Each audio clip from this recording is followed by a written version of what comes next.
बऱ्याचदा आयुष्यामध्ये आपण स्वतःशीच डिस्कनेक्ट होतो किंवा आपण समोरच्याशी काय वागतोय, समोरच्याशी आपण कसं बोलतो याचा आपण विचार करत नाही किंवा आपण स्वतःवरच प्रेम करत नाही. आपण स्वतःला सतत कमी लेखत असतो. असं जर सतत तुमच्याबरोबर होत असेल तर समजून जायचं की तुमचं सहस्त्रार चक्र हे ब्लॉक किंवा डिस्टर्ब आहे. नमस्ते एव्हरीवन, मी अमृता आणि अमृताज योगा या माझ्या युट्यूब चॅनलमध्ये तुमचं खूप मनापासून स्वागत. शरीरातील 7 चक्रे म्हणजे सप्तचक्र आणि ती बॅलन्स करण्यासाठी काही युजफुल अशी योगासने याची आपण एक सिरीज चालू केलेली आहे. ही सिरीज चालू करण्याच्या आधी मी एक व्हिडिओ बनवला होता ज्याच्यामध्ये मी शरीरातील सप्तचक्र म्हणजे काय, 7 चक्र जी की आपल्या शरीरामध्ये असतात, 7 चक्र म्हणजे ऊर्जा सेंटर्स असतात आपली, तसंच ती 7 चक्र शरीरामध्ये कुठे कुठे असतात आणि त्यांचं लोकेशन काय आहे, त्यांच्याशी आपले कोणते बॉडी पार्ट्स कनेक्टेड आहेत, तसंच त्याच्याविषयीची काही बेसिक माहिती, ही सगळी 7 चक्र इम्बॅलन्स किंवा डिस्टर्ब झाल्यामुळे आपल्या शरीरावर काय परिणाम होतो याविषयीचा एक व्हिडिओ बनवला होता. तर जे लोक माझ्या चॅनलवरती आता नवीन आलेले आहेत तर त्यांच्यासाठी मी असं सजेस्ट करेन की सगळ्यात आधी तुम्ही तो बेसिक माहितीचा व्हिडिओ बघून घ्या आणि त्याच्यानंतर ही सिरीज बघायला चालू करा, जेणेकरून तुम्हाला प्रत्येक चक्राविषयीची माहिती अजून चांगल्या रीतीने कळेल. आजच्या व्हिडिओमध्ये आपण शरीरातील 7 चक्रांपैकी सगळ्यात शेवटचं आणि 7वं चक्र म्हणजे सहस्त्रार चक्र ते आपल्या शरीरामध्ये कुठे आहे, ते ब्लॉक किंवा डिस्टर्ब झाल्यामुळे आपल्या शरीरावरती किंवा आपल्या मनावरती त्याचा काय परिणाम होतो आणि तसंच हे चक्र बॅलन्स किंवा ऍक्टिव्हेट करण्यासाठी अशी कोणती योगासने आहेत ते आपण बघणार आहोत. सहस्त्रार चक्र हे आपल्या शरीरामध्ये आपल्या टाळूच्या थोडस मागच्या बाजूला म्हणजे आपली जिथं शिखा असते तर तिथे लोकेटेड आहे. याचा रंग हा व्हायलेट आहे. तो रंग थोडाफार चेंज होत असतो. तसंच याची दलं ही इनफायनाईट आहेत, म्हणजे आपण मोजूही शकत नाही इतकी आहेत. या चक्राचं काम काय आहे तर या चक्राचं काम आहे अंडरस्टँडिंग म्हणजे सिच्युएशन किंवा स्वतःला समजून घेणे, हे या चक्राचं काम आहे. हे चक्र माणसाची आध्यात्मिक पातळीवर ग्रोथ करण्यासाठी खूप युजफुल आहे, म्हणजे खूप जास्त आध्यात्मिक प्रगती तुमची होण्यासाठी हे चक्र मदत करत असतं. त्याच्यामुळे हे चक्र अतिशय महत्वाचं आहे. तर हे चक्र ब्लॉक किंवा डिस्टर्ब असेल तर आपण स्वतःशी डिस्कनेक्ट होतो, म्हणजे आपण स्वतःशी काय वागतोय, आपण इतरांशी काय वागतोय, काय बोलतोय हे आपल्याला रिअलाइज होत नाही किंवा समजत नाही. तसंच आपण स्वतःवर सुद्धा प्रेम करत नाही. असं म्हणतात ना की जो माणूस स्वतःवरच प्रेम करत नाही तर तो दुसऱ्यावरती काय प्रेम करणार, तर असं होतं. तसंच माणूस कधी आयुष्यात फोकस करू शकत नाही. तसंच तो माणूस कधी ग्रोथ करत नाही. तो ब्लेम गेम करतो की आज ही सिच्युएशन होती म्हणून मी असं नाही बनू शकलो किंवा आज हे होतं म्हणून मी असं नाही बनू शकलो. तर स्वतःला ज्यावेळेस आपण कमी लेखायला लागतो त्यावेळेस समजून जायचं की हे चक्र आपलं ब्लॉक किंवा डिस्टर्ब आहे. तसंच या चक्राचा डेव्हिल म्हणजे शत्रू आहे ते म्हणजे अटॅचमेंट, म्हणजे आपण वस्तूंशी, आपल्या गोष्टींशी ज्या काही आपल्या आयुष्यामध्ये आहेत, मटेरियलिस्टिक भौतिक गोष्टी, या गोष्टींशी खूप अटॅच असतो. त्यावेळेस आपलं हे चक्र कधीच बॅलन्स होत नाही. त्याच्यामुळेच जर हे चक्र बॅलन्स असेल तर आपल्याला सेल्फ रिअलायझेशन होतं, म्हणजे आपण आयुष्यात कोण आहोत, आपल्याला काय हवंय याचं रिअलायझेशन होतं. तसंच अशा मटेरियलिस्टिक गोष्टीमध्ये आपण जास्त रमत नाही, आपण निर्मोही बनतो. त्याच्यामुळे हे चक्र बॅलन्स असणं हे अतिशय गरजेचं आहे जर तुम्हाला आध्यात्मिक पातळीवर स्वतःची ग्रोथ करायची असेल तर. योगासनांमध्ये एवढी ताकद आहे की योगासने ही आपल्या फक्त शारीरिक पातळीवरतीच आपल्याला चांगलं बनवत नाही, तर त्या योगासनांचा आपल्या मनावर सुद्धा परिणाम होत असतो. कारण ज्या वेळेस आपण योगासनं करताना आपला श्वास त्याच्याशी कनेक्टेड होतो त्यावेळी आपलं मन आणि शरीर हे एकरूप होतं आणि त्याच्यामुळे प्रत्येक योगासनांचा हा परिणाम आपल्या मनावरती सुद्धा तितकाच होत असतो जितका आपल्या शरीरावरती होत असतो. त्याच्यामुळे हे चक्र बॅलन्स करण्यासाठी आपण ज्यावेळी योगासने करायला लागतो त्यावेळेस आपण आयुष्यामध्ये बऱ्याचशा गोष्टी सोडून द्यायला शिकतो, म्हणजे लेट गो ॲटिट्यूड आपल्यामध्ये येतो. म्हणजे आपण कुठल्याही गोष्टीचा राग असेल, मत्सर असेल किंवा एखाद्या गोष्टीशी अटॅचमेंट असेल तर ते आपण सहज सोडून द्यायला शिकत असतो. त्याच्यामुळे योगासने केली तरी सुद्धा ही चक्र बॅलन्स व्हायला अतिशय मदत मिळते. तर आता आपण बघूयात की हे चक्र बॅलन्स करण्यासाठी अशी कोणती योगासने आहेत. सगळ्यात पहिलं योगासन आहे ते म्हणजे शीर्षासन. जर शीर्षासन करण्यासाठी तुम्हाला थोडीशी तुमची योगासनांची प्रॅक्टिस ही ॲडव्हान्स असावी लागते. त्याच्यामुळे आज मी पूर्ण शीर्षासन नाही दाखवणार, तर तुम्हाला मी आज अर्ध शीर्षासन दाखवणार आहे. तर त्याच्यासाठी काय करायचं बघा. आपल्याला सगळ्यात पहिला असं वज्रासनात बसायचंय. त्याच्यानंतर आपल्याला दोन्ही हाताने एकमेकांचे कोपरे पकडायचे. ते कोपरे आपल्याला जमिनीवर ठेवायचे असे या पद्धतीने. त्याच्यानंतर आपले हात ओपन करायचे आणि हे आपल्याला कोपरे जमिनीवरतीच ठेवायचे आणि आपल्याला दोन्ही हात हे इंटरलॉक करायचे या पद्धतीने. बघा, असे इंटरलॉक करायचे आणि त्याच्यानंतर आपल्याला आपलं डोकं हे दोन्ही हाताच्या मध्ये ठेवायचंय असं या पद्धतीने. आणि आपल्याला कोपर आपले घट्ट जमिनीवरती ठेवायचे, हात आपल्याला घट्ट जमिनीवरती ठेवायचे. त्याच्यानंतर आपल्याला दोन्ही पाय उचलायचे असे या पद्धतीने आणि आपल्याला जेवढे शक्य तेवढे पाय हे पुढे पुढे आणायचे. असे जेवढे शक्य तेवढेच आणायचे. आपल्याला पाठ ही सरळ ठेवायचा प्रयत्न करायचा. ज्यावेळी आपला टाळू हा टच होईल जमिनीवरती पूर्ण, त्यावेळी आपल्याला तिथे थांबायचं आहे. या पद्धतीने श्वास हा आपला नॉर्मल ठेवायचा आहे. इथे आपल्याला 5 ते 10 श्वासापर्यंत थांबायचंय. हे तुम्ही भिंतीच्या सहाय्याने सुद्धा करू शकता. जर तुम्ही भिंतीच्या पुढे केलं तर तुम्हाला भिंतीचा सुद्धा आधार मिळेल. त्याच्यानंतर परत श्वास सोडत सोडत पाय पाठीमागे घ्यायचे, गुडघ्यावरती यायचंय. त्याच्यानंतर हे आसन सोडताना आपल्याला बालासन मध्ये म्हणजे चाइल्ड पोज मध्ये असं थोडा वेळ रिलॅक्स करायचंय.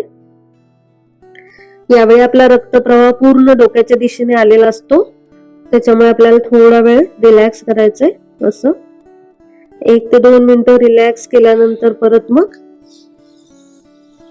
आपल्याला आसन सोडायचं आहे. याच्यानंतर पुढचं आसन आहे शशांक आसन. तर त्याच्यासाठी आपल्याला असं वज्रासनात बसायचंय. त्याच्यानंतर आपल्याला आपलं डोकं खाली करायचंय आणि आपल्याला हाताने आपल्या पायाचे बोटे आहेत ते पकडायचे असे या पद्धतीने.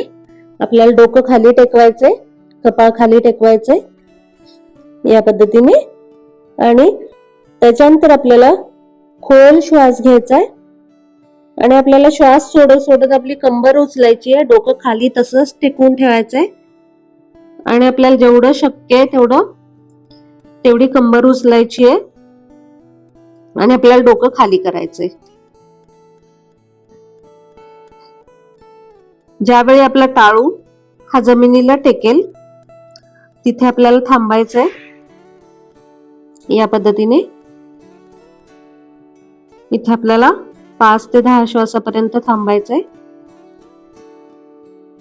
असं. त्याच्यानंतर परत श्वास सोडत सोडत कंबर खाली करायची आहे तुम्हाला आणि मग हे आसन सोडायचंय. त्याच्यानंतर पुढचं आसन आहे पद्मासन.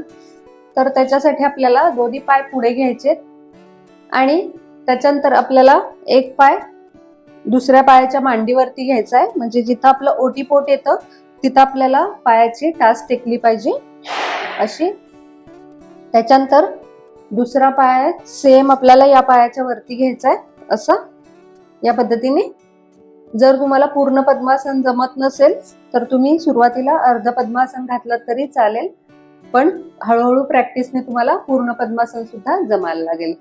तर असं या पद्धतीने पद्मासन घालायचंय. त्याच्यानंतर हात आपले मांडीवर ठेवायचे आणि इथे आपण दीर्घ श्वसन करायचंय आणि थोडंसं मेडिटेशन करायचंय. म्हणजे आपल्याला खोल श्वास घ्यायचा आहे, त्याच्यानंतर श्वास सोडायचा आहे आणि यावेळी आपल्याला आपलं लक्ष हे आपल्या सहस्त्रार चक्रावर केंद्रित करायचा प्रयत्न करायचा आहे. म्हणजे आपला श्वास हा आपल्या सहस्त्रार चक्रावरती घेऊन जायचा आहे, तिथे आपल्याला लक्ष केंद्रित करायचंय. या पद्धतीने आपण 5 ते 10 श्वासापर्यंत केलं तरी आपलं छान मेडिटेशन होऊन जाईल. जर तुम्हाला जास्त वेळ बसणं या पद्मासनामध्ये शक्य असेल तरी तुम्ही बसू शकता. रोज हे 1 ते 2 मिनिटं केलं तरी काहीच हरकत नाही. असं फक्त खोल श्वास घ्यायचा आहे आणि श्वास सोडायचा आहे. इथे खोल श्वास घेताना तुमचं पोट बाहेर आलं पाहिजे, तसंच श्वास सोडताना तुमचं पोट ऑटोमॅटिकली आत गेलं पाहिजे. या पद्धतीने जर दीर्घ श्वसन केलं तर तुमचा श्वास हा पूर्ण शरीरात पोचायला चांगली मदत होते. तर असं 1 ते 2 मिनिटं दीर्घ श्वसन करत तुम्हाला लक्ष आहे तुमचं टाळूवरती म्हणजेच सहस्त्रार चक्रावरती केंद्रित करायचंय. तर या पद्धतीने असं मेडिटेशन रोज करायचंय. याच्यानंतर पुढचं आसन आहे वृक्षासन. तर याच्यासाठी आपल्याला दोन्ही पाय जुळवून उभं राहायचंय, ताठ उभं राहायचंय. आपल्याला आपला जेवढा मणका सरळ ठेवता येईल तेवढा ठेवायचा आहे. असं ताठ उभं राहायचंय. त्याच्यानंतर आपल्याला खोल श्वास घ्यायचा आहे आणि आपल्याला एक पाय हा दुसऱ्या पायावरती ठेवायचा आहे. तर इथे आपल्याला ही टाच आपल्याला या पायाच्या इथे आली पाहिजे. आपल्याला या पद्धतीने ठेवायचा आहे. असा जर तुम्हाला पाय इथे वरपर्यंत आणणं शक्य नसेल तर तुम्ही हा पाय इथेही ठेवू शकता, असा घोट्याच्या थोडासा वरती. पण इथे गुडघ्यावरती ठेवू नका, कारण याच्यामुळे तुमच्या गुडघ्याला इंजुरी होण्याचे चान्सेस असतात. तर त्याच्यामुळे एकतर तुम्ही पाय वरती ठेवा किंवा पाय असा खाली ठेवा. तर बघा, श्वास घ्यायचा आहे आणि आपल्याला पाय फोल्ड करून इथे घ्यायचा आहे दुसऱ्या पायाच्या मांडीवरती. त्याच्यानंतर आपल्याला दोन्ही हात हे वरती जोडायचेत या पद्धतीने आणि आपल्याला एका पॉइंट वरती कुठेतरी लक्ष केंद्रित करायचंय असं. आणि इथेच आपल्याला 5 ते 10 श्वासापर्यंत तरी थांबायचंय असं. त्याच्यानंतर परत श्वास सोडत सोडत हात आपल्याला बाजूनी खाली घ्यायचे आणि आपल्याला पाय पण आपला खाली करायचा आहे. तर या आसनामध्ये तुम्हाला जर बॅलन्स अजिबातच जमत नसेल तर तुम्ही असा भिंतीचाही आधार घेऊ शकता आणि तुम्ही हा पाय दुसऱ्या पायावरती घ्यायचा. भिंतीच्या आधाराने तुम्ही एक हात सुरुवातीला वर करायचा आहे आणि त्याच्यानंतर जर तुमचं कॉन्सन्ट्रेशन होत असेल एका पॉइंटला तर हळूहळू दुसरा हात सुद्धा वर करायचा प्रयत्न करायचा आहे. जर नसेल होत तर तुम्ही एक हात तसाच भिंतीला धरून आधार दिला तरी चालेल.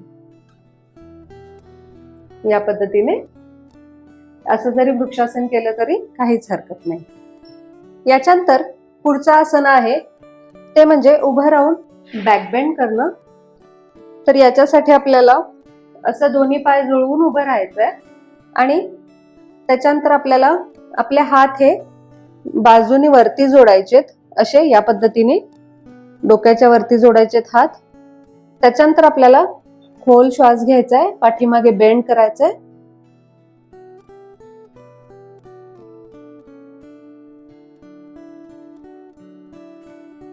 परत श्वास सोडत सोडत परत सरळ व्हायचंय आणि त्याच्यानंतर परत आपले हात हे खाली करायचे या पद्धतीने. तर ही होती काही सोपी अशी योगासने. याचबरोबर आपली चक्र बॅलन्सिंग सिरीज ही सिरीज संपत आहे. तर ही सिरीज आपण सुरू केली होती शरीरातील 7 चक्र बॅलन्स करण्यासाठी. या सगळ्या सिरीज मध्ये प्रत्येक चक्राविषयी आपण प्रत्येक व्हिडिओमध्ये माहिती बघितली. तर ही माहिती तुम्हाला कशी वाटली, यातली योगासने तुम्हाला कशी वाटली, यातली काही योगासने जर तुम्ही ट्राय केली असतील तर मला नक्की कळवा. तसंच आता तुम्ही म्हणाल की ही सगळी योगासने रोज करणं तर शक्य नाही, तर तुम्ही प्रत्येक दिवशी असं ठरवू शकता की प्रत्येक दिवशी प्रत्येक चक्रासाठी एक आसन, अशी 7 जर योगासने तुम्ही रोज केलीत तर त्याचा तुमच्या शरीरावरती खूप चांगला परिणाम होईल. तर ही योगासने नक्की ट्राय करून बघा. आणि जर माझे व्हिडिओ आवडत असेल तर प्लीज व्हिडिओला लाईक करा आणि चॅनलला सबस्क्राईब करायला अजिबात विसरू नका. थँक्यू.